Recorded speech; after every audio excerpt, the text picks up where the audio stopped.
Joining me now is the Daily Express royal reporter Pandora Forsyth and Sky News contributor Louise Roberts. Louise, Meghan can't even manage to mark St Patrick's Day without causing a fuss.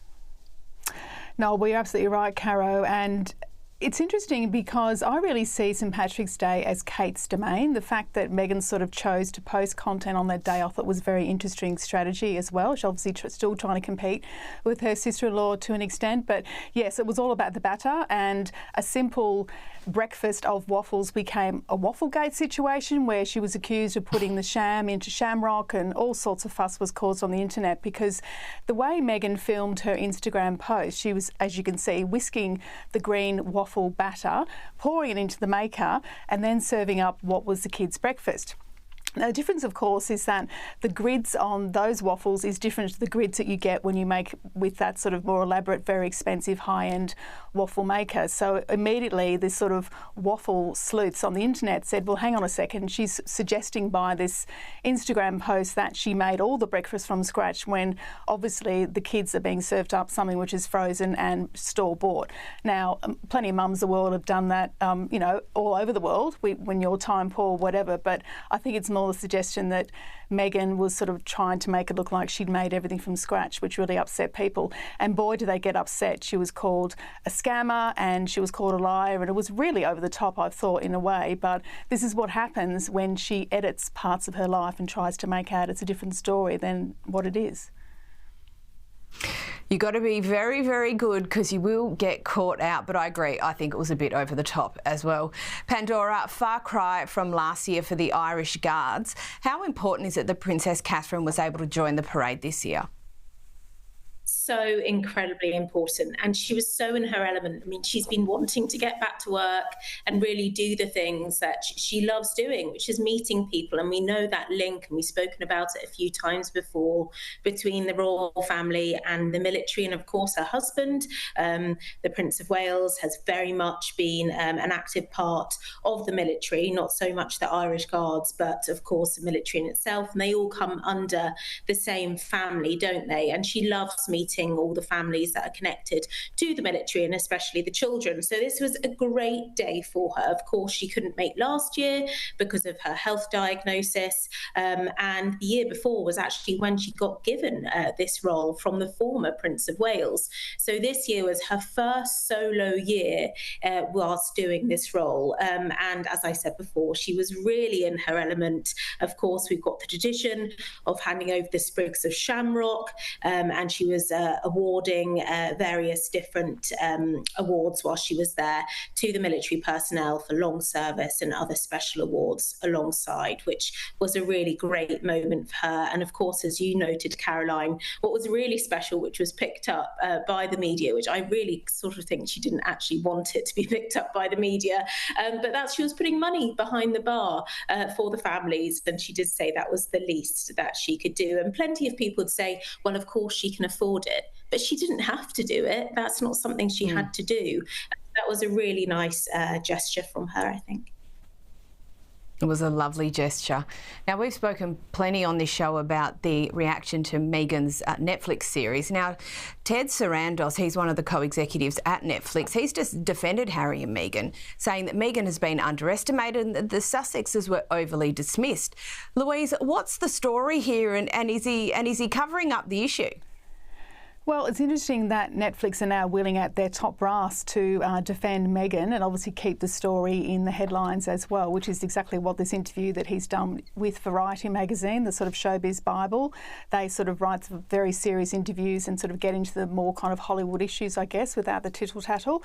But so he said that they have a great impact on culture, and they've been not really given the respect they deserve for that, and they've been dismissed somewhat. Now, he gave the example of the Hermes blanket, you might remember from the docu-series when she shot that with Harry, that was sort of draped casually over a chair while she was sitting at the desk, and also some shoes that she wore. And what Sarandos has said is that because these items sold out apparently worldwide, although I would question how many people are buying $3,000 blankets, but anyway, that's a separate issue, that this makes her a bit of a cultural icon. And I don't think we're quite there with Meghan on that yet. I think she'd love to be that sort of cultural influencer, but we're nowhere near that for her at the moment.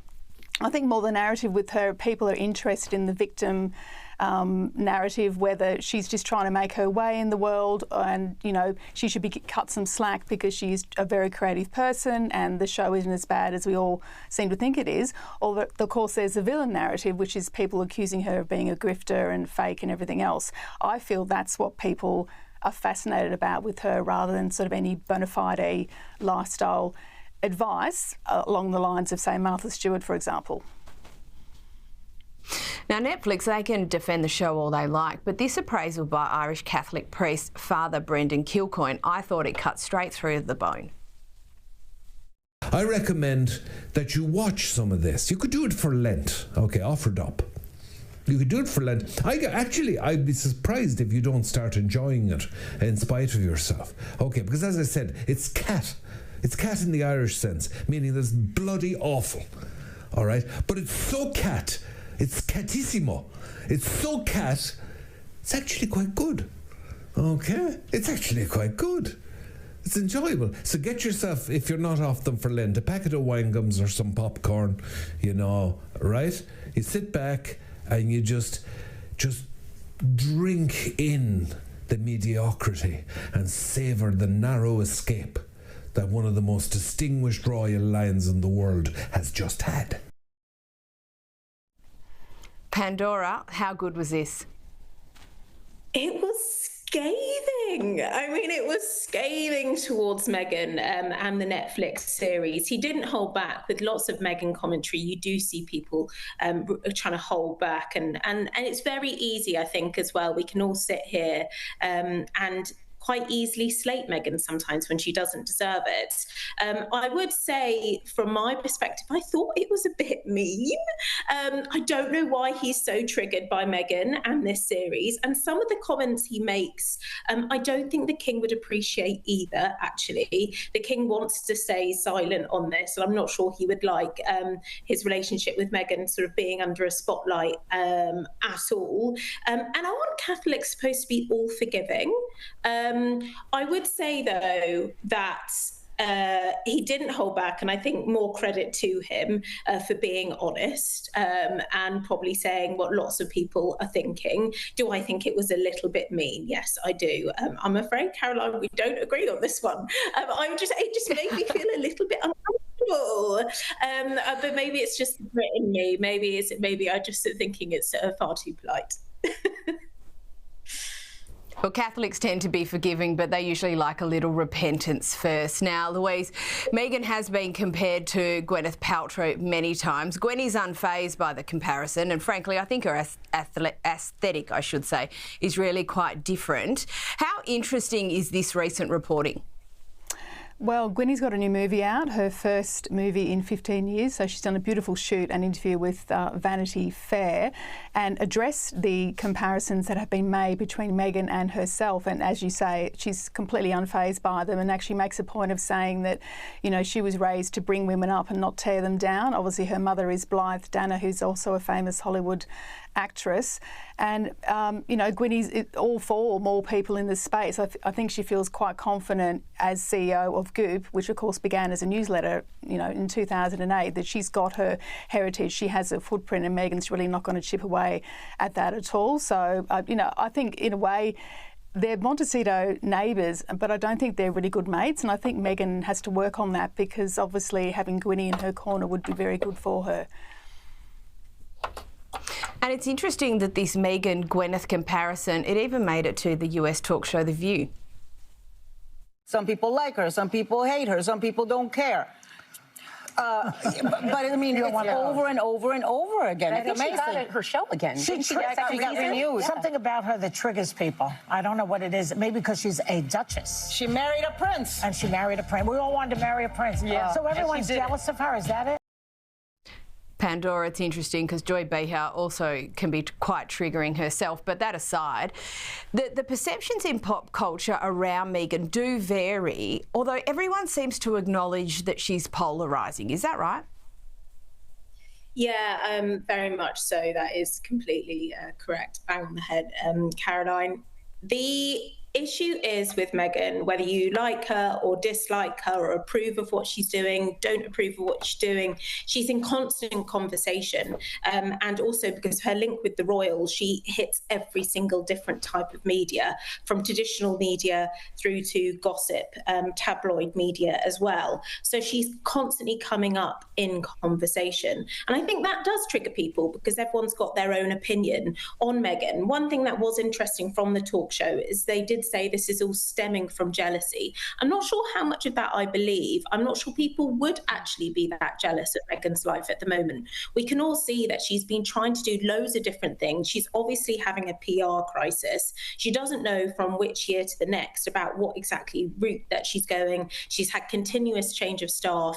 Yes, she does live a privileged life, but I don't really know whether that could really sort of be brought down into jealousy. I think people look at people with privilege and perhaps they want that. But right now, the current position that she's in, I'm not sure there is that much to be jealous of, because she's just trying to figure things out in the world. But yeah, they did make quite an interesting conversation together. And of course, I mean, we speak about Meghan every week. Your opinions on her still catch the headlines. And that is what Meghan is great at. And if her PR policy advice is to make a headline, then she's doing it very, very well. She is doing it very well. And Pandora, I've only got about 30 seconds left. I just want to touch on one last point. Meghan has another trademark issue. What's it this time? Yeah, she keeps on getting these trademark issues, doesn't she? She hasn't signed a document. There is no verified witness on a document, and it relays back to her new brand and as ever. And within it, it talks about items within the kitchen that she's trying to sell, but she hasn't actually spoken about what kind of items they are. So yeah, two big things there that she does need to get addressed. Very vague, and something I thought that she would have done or been advised to do. It just seems madness to me. You would think so. Thank you so much, Pandora Forsyth and Louise Roberts.